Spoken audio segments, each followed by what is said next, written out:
On any given Thursday evening on the patio at Taste Restaurant, you may find the likes of retired NFL, NBA, or even Grammy Award-winning musicians mingling with one of a couple of local doctors, local educators, or local city workers. What are these leaders, role models, and fibers of the community discussing?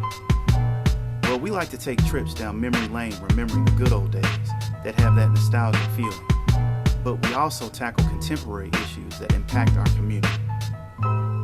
Taste Patio Conversations are a compilation of guys sharing stories ranging from sports aficionado, observers to local legends. What you will witness are honest, raw, grown men having authentic, substantive dialogue on what it took to make it out and represent our respective families, neighborhoods, and schools. Please sit back and enjoy.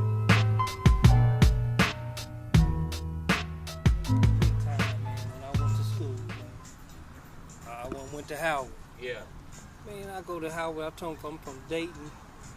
Man, they were like, man, y'all got the best band. Right. You know, man, they love some Dayton music, man.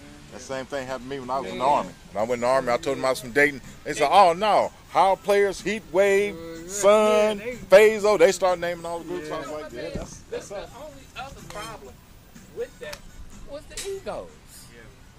Just think about it. There's never been. What's happening, bro? Yeah. I snuck up in here. All the heavy hitters in all of them. What's up, Keith? Hey. How you doing, man? Good. All right. What's up, Barney? Everything good? You know, there's never been a Dayton Funk tour or a Dayton Funk travel concert, period. Just think about it. Because everybody wants the headline. They don't think about the big picture. Let's go out and make this money. You break it down where the headliner and the co-star would play the most songs, and then the other groups would play 2 to 3 songs. They just play their hits. Exactly. Shoot, we only had one hit. So let me play one hit. And play it well. I don't have to do a whole show. You know, that's what I'm saying. The idea is that, you know, people are seeing who are these funk groups that everybody talk about that came out of Dayton, that put Dayton on the map. I want to shift these topics real quick. Since we got Keith and Chuck here, and Les and Jeff, they all competed against each other in high school. So I already know, you know, the level of competition back then, because I grew up watching these cats play and was admiring them from afar. So Chuck basically raised me. You know, his father was like the father of all fathers. He raised his sons and raised everybody else that came over sons. So my question to them is, how was it back then competing against each other on a day-to-day basis? I'll leave it with Keith. That's a good question. I mean, the question is how to now, what you see now, to when you think back when you were in high school. I know, you know, seeing the competition. I don't know how many games you've seen since you've been home. But well, even in football.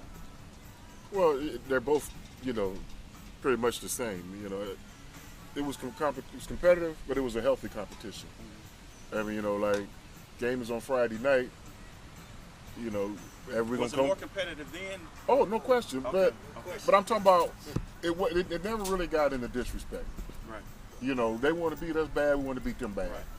But when the game is over, it was over. Right. And then we all gonna go hang out at the same spot. Right. At the time we used to go to Godfather's Pizza. Right. I remember somebody would make their way through there. Sometimes they're like one of the little Friday night post game hangout places. Right? Yeah, whether you have money in your pocket or not, you're gonna sit at the table, somebody gonna have pizza, come get you a slice. Right. And then we're gonna talk about who we got next week. Right. You know, especially during football season. Right. You know, we got y'all next week, and every blue moon. I'm not saying we were perfect, but every blue moon, somebody may get out, break out fighting. You know, man, y'all carry that nonsense out there. What's wrong with y'all? But you know, nobody ever called the police. They get broke up amongst themselves. And y'all sit on that side. Y'all don't get along. Y'all sit over here. It just don't mix. Because you know, everybody's not gonna have to get along with each other. But you don't get into disrespect. You know, I know he don't like me, and so on and so forth. keep your desk separation, but it was all about the competition, all about the game, and bragging rights. You know, someday, you know, we saw the big picture. We knew we'd be the days like this 20, 30, 40 years later. We'd sit around and talk about, man, what did we used to do then? Right. And so we knew it was something bigger than us because, like yourself, we grew up watching those in front of us. Right. Saying that we want to be one of those competitors one of these days. Right. You know, so we can inspire, you know, the next generation. Right. And I think one thing, not to be too critical, but I think one thing with this generation, it's all about me. Right. And they not think about the person that's looking at them, you know, coming up. Yeah. You know, trying to, you know, to set an example. Right. And you just, I don't, you know, you see kids just, you know, there's nothing wrong with, you know, you transferring high schools. Right. You know, I've done that. Other people have done that, but you don't transfer your senior year. No. you don't transfer it in. Yes. 1 year to go, you gonna just up and leave? Right. No, that ain't quite right. Right. The glaring differences I've seen, you know, just from, like I said, from that era and coming up in my era and then going into this era is, I think one of the biggest changes is they don't play outside. They don't compete amongst each other in the street. They don't go to different neighborhoods. And we talked about this yesterday, about going to, let's say, for instance, Resurrection or, you know, Princeton or Roosevelt. You know, you had to go through those places in order to get your credit. You know, you had to get that stamp, you know, and they don't do that anymore. Don't you think the courts now ruled by games and keeps those players that want to come and be competitive away from the court? There ain't nobody out there, period. You know, when I was in high school, played against these guys, the thing was, each night, you know, my junior year, Chuck and them, that 81 Rolf team, they were the cream of the crop. Boomer was on the team. My senior year, and you know, we learned from them. Because they beat us my junior year, and we learned from them. We came back my senior year. I didn't know how good we were. I just know every night was no cakewalk. Whether it was Belmont, Kaiser, Patterson, Jefferson, Fairview, wasn't no cakewalk. But we just so happened we took it one game at a time, and we won every game, and we went through the city undefeated. Now, you couldn't have told me we were the best team in the city. I just know we better be prepared to play every night because everybody's tough. You just look out over they got so-and-so over here, so-and-so over here. Everybody was tough, man, so you had to bring it. And our senior year, from the bumps and bruises we had our junior year, playing against great teams, that seasoned us, and we became a good team. Although, like I said, preseason and all that, nobody was talking about us. We just gelled into a great team, and we took one game at a time. And I'll tell you, man, guys back then, man, you had guys that could shoot, guys that could defend, guys that could rebound. I mean, it's like every team had guys, man, that were specialists or something. And everybody could shoot a basketball. You don't leave anybody open. Everybody could shoot a basketball. Everybody played on the rim, outside somewhere, or had their own rim, so everybody could shoot. I see nowadays, I've been to a lot of basketball games since I graduated in '82. These kids can't shoot the basketball. They can dunk and they can pat that thing, but shooting the basketball, that's a lost art. Friday night in the fall, Friday night in the wintertime, you know, enough families don't come watch games. You know, we just don't, you know, before I even got to high school, you know, that was a cheap family night out. You know, I was one of 5 kids. So my mother and father take us to, we're going to go see a doubleheader at this particular high school, whether that's a JV varsity game or 2 varsity games. Hey, that was fun.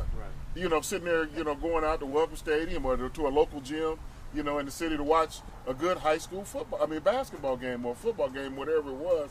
But now today, as you go out to to Welcome Stadium in the fall, you know, whether you got a kid out there playing or not, hey, just come for the competition. Exactly. The ticket prices are not that expensive as opposed to some of the things they pay.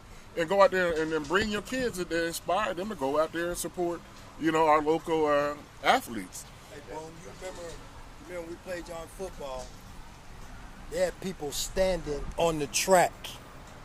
That's how many people was in Welcome Stadium.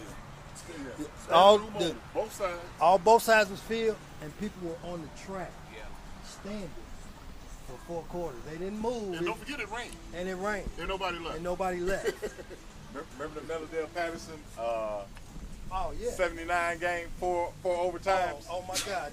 That's the greatest high school game I ever Best witnessed. games I ever seen, man. Greatest high school game I ever witnessed. I'm up in there. We shoulder to shoulder up in Mellowdale, man. Patterson and Mellowdale battling 4 overtimes, man. Your freshman year.